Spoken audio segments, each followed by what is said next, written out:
なんとこの錦糸町、駅から徒歩10分圏内に約3万人弱がね住んでいるらしいね、超人口密集エリアになってます。これが東の錦糸町、西の中野って言われる規模感を持つこの街の正体なんだなって思いました。本日はここ錦糸町にやってきました。錦糸町駅には JR の総武線、総武快速線、それから東京メトロ半蔵門線が乗り入れていて、東京駅まで快速でなんと8分。半蔵門線を使えば渋谷方面にも1本です。下町の歓楽街っていうイメージが強いと思うんですけど、アクセスだけで見るともうとんでもなくね便利な場所なんですよね。でさっきも言ったんですけど、本当にね規模が大きくて、東の錦糸町、西の中野って言われるぐらいね、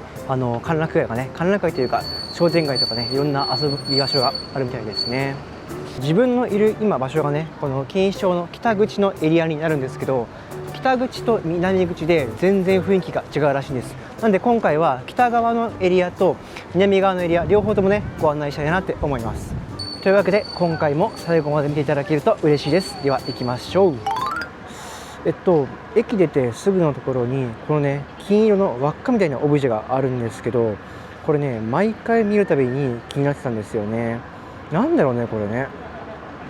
横にある2つの柱でワイヤーで固定されてる感じやね。なんか楽器の記号っぽい形なんだけど、正直ね正体は全然分かってないんですよね。後でちょっと調べてみたいと思います。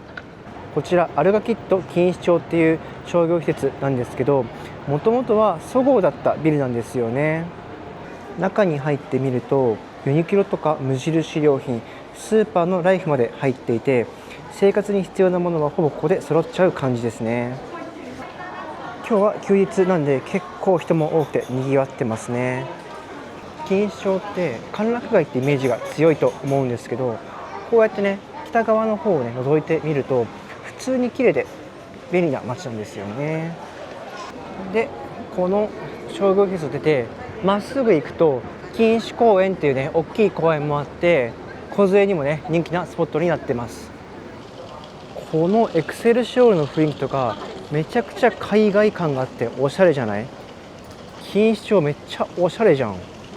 こが墨田トリフォニーホールですね。ほら、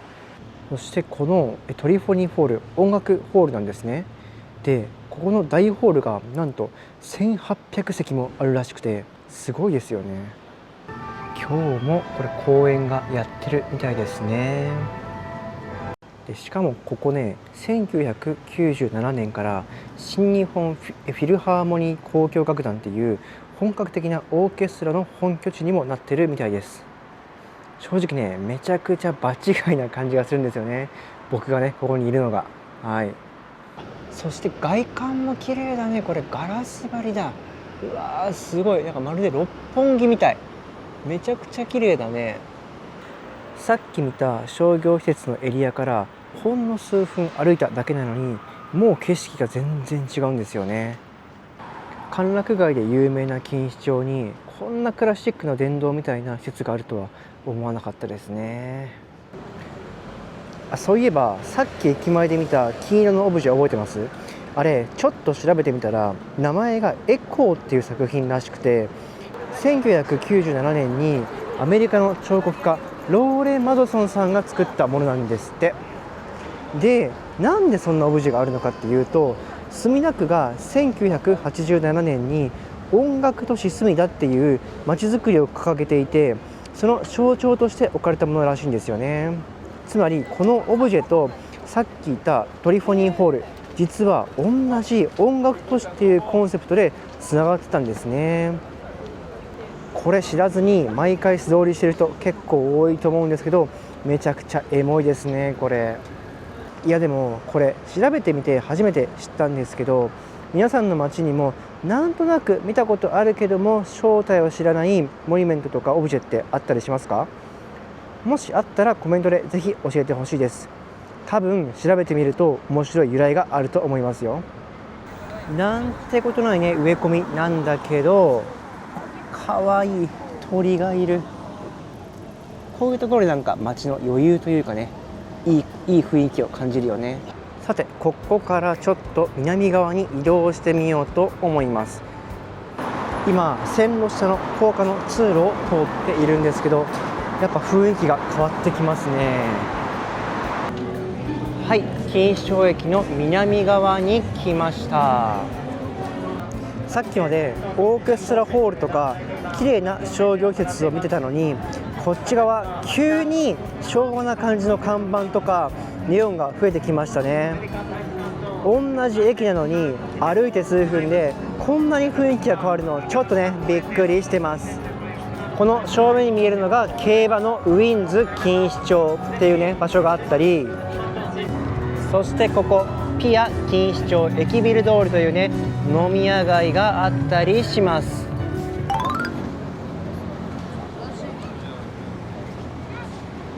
そしてここがウィンズ錦糸町です。ここでね馬券を買えるんですね。でその向かいにはなんとパチンコ屋さん、もうザ歓楽街っていう感じだね。はい、ここが錦糸町駅南口から一本裏手に入ったダービー通りになります。いやー、こうやってね南口のねにぎわいを見てると、最初に言った徒歩10分圏内に約2万人3万人弱が住んでるっていうデータね、めっちゃ納得できますね。これだけの人が住んでたらこういう飲み屋さんもね当然必要になってくるわけで、むしろこういうディープなエリアがあるからこそ住んでる人にとってはね便利だったりするかもしれないですね。北口の綺麗な商業施設と南側のねこういう昭和な飲み屋街、両方が同じ駅前にあるって考えると、本当にねいろんな人のニーズに応えられてる街なんじゃないかなって思いますね。こんな感じでいかがわしい系のお店もちょこちょこ入ってますね。いやでも本当にさっきまでオーケストラホールにいたのに5分歩いただけでこれですからね。この振れ幅なかなかないと思いますよ。錦糸町ってこうやって両方の顔を持ってるからこそ東の錦糸町って言われるぐらいの規模感になっているのかもしれないですね。さて少し歩いて駅前の方に戻ってきました。東京新天地ってね書かれたビルがありますね。ここは今パルコになってますね。パッと見た感じは平成の時代に作られた商業施設感がありますね。中を見てみると声優があったり、ここからファインがあったり、そして上には映画館もあるっぽいね。そしてなんと最上階の9階にはスパがあるんだって。すごいね、駅前にスパがあるって最高じゃん。いや今時さ1個の建物にこんなにねいろんな施設が詰め込まれてるのってちょっと見たことないですよね。今でこそね複合施設とか普通にありますけど、こういうなんか全部入りな感じ、なんか懐かしい未来感というか独特な雰囲気がありますね。でちょっと気になって調べてみたんですけど、この新天地実は1937年創業なんですね。もう90年近い歴史があるんですよね。しかもこれを作った人が誰かっていうと、阪急電鉄を作って宝塚歌劇団も創設した小林一三さんって人なんです。当時のコンセプトは下町の大衆に健全な娯楽をだったらしくて、映画も演劇も温泉も全部この一つの建物で楽しめるようにしたんだそうですね。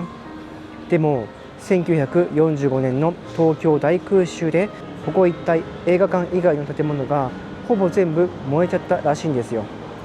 でもその焼け残った映画館に戦後すぐ周辺から人が集まってきて、建物の前の広場には闇市まで建ったそうなんですね。そして1948年にはここで宝塚歌劇団の公演が始まって連日満員になったらしくて、焼け野原から宝塚の公演で満員になるまでわずか3年なんですよね。これってめっちゃエモいですよね。いやまさか宝塚歌劇団と錦糸町がここまでつながってるなんて僕全然知らなかったんですけど、皆さんこれ知ってました？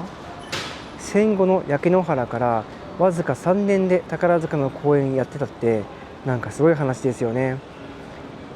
もし知ってた方がいたらちょっとびっくりです。